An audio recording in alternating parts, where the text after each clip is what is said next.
Prezident İlham Əliyev dekabrın 23-də Xankəndi şəhərində Qarabağ Universitetinin Mühəndislik Fakültəsinin binasının təməlini qoyub.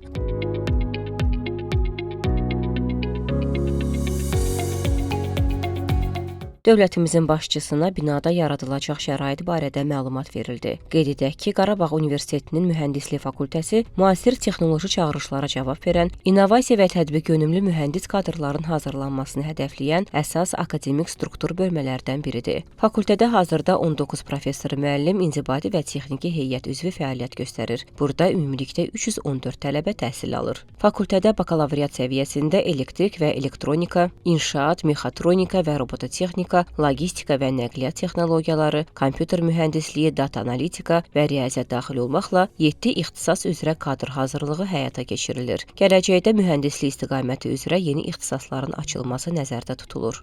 Yeni binanın müasir standartlara uyğun inşa edilərək qısa müddətdə istifadəyə verilməsi planlaşdırılır. Tədris binası keyfiyyətli kadr hazırlığını təmin edən, tələbələrin nəzəri bilik və praktiki bacarıqlarının inkişafına, həmçinin innovativ fəaliyyətlərinin genişləndirilməsinə xidmət edən auditoriyalar, laboratoriyalar, kitabxana, elmi tədqiqat və innovasiya məkanları ilə təchiz olunacaq. Layihənin icrası mühəndislik təhsilinin inkişafına mühüm töhfə verməklə yanaşı, müasir akademik məzmunun və innovativ tədris metodlarının tətbiqini təşviq edən, tələbələrin hərtərəfli inkişafını dəstəkləyən qabaqcıl ali təhsil mühitinin formalaşdırılmasına xidmət göstərəcək.